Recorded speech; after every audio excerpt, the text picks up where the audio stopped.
Togo Info, le Togo à votre portée. Non, mais c'est un mensonge. En réalité, ils ne savent pas quoi dire.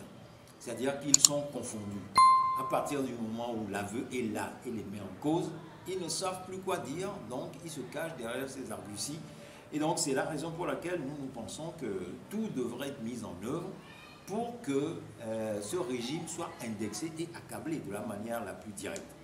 Alors, des concertations se poursuivent entre organisations démocratiques, entre organisations de l'opposition, pour voir dans quelle mesure se disposer à avoir toutes les informations dans le cadre du procès à venir. Il y a toute une série de procédures qui existent. Elles sont en train d'être explorées pour voir ce qu'il est possible de faire pour que des parties togolaises soient impliquées dans le jugement pour avoir l'information. C'est-à-dire que vous savez que pour connaître précisément des contours d'une affaire en justice, il faut se porter partie civile et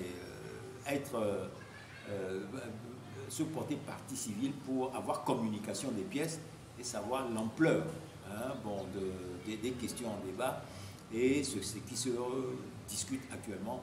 Je ne peux pas vous en dire plus pour l'instant parce que ce sont des voies qui sont en train d'être explorées et lorsque le tour de tout ceci aura été fait, on y reviendra.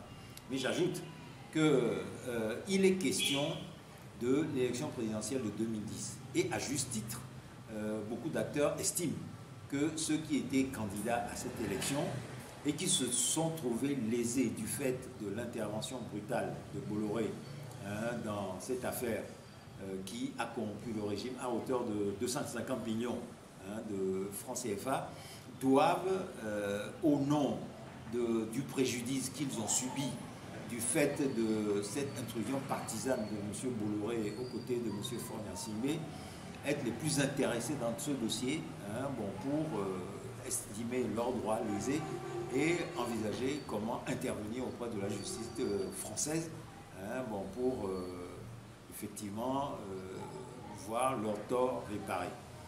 Bon, la question qui est évoquée ici est celle de la souveraineté du peuple togolais, puisque la justice française, en évoquant cette affaire,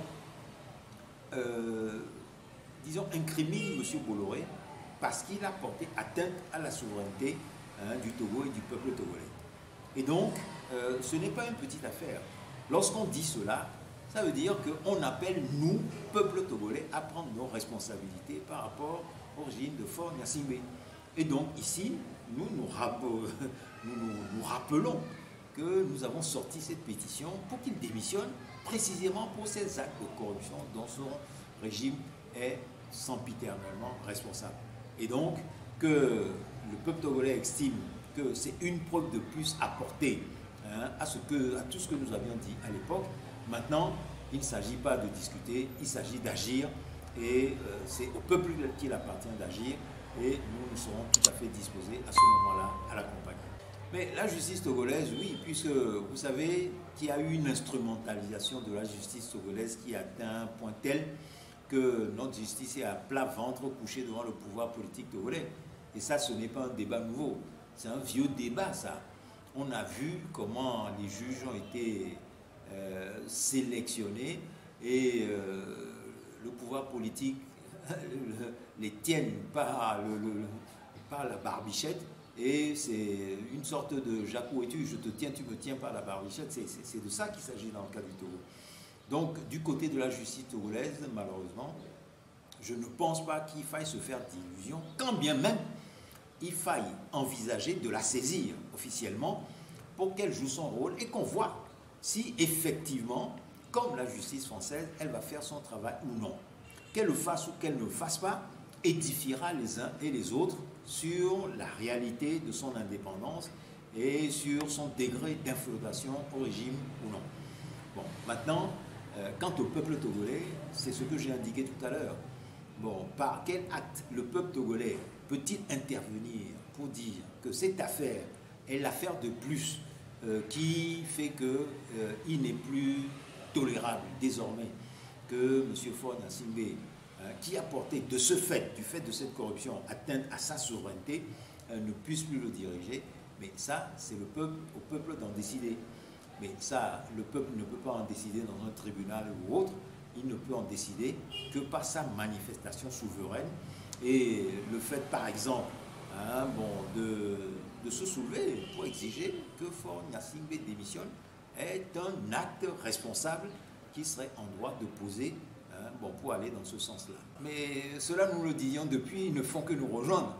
Et donc, si tous les autres partis et toutes les autres associations de la société civile peuvent arriver aux mêmes conclusions que nous avons tirées depuis longtemps et que nous avons rappelées le 5 octobre dernier, ce ne serait qu'une bonne chose. Et donc, en avant pour cela, unissons nos voix et nos forces pour obliger Faure Gnassingbé à la démission.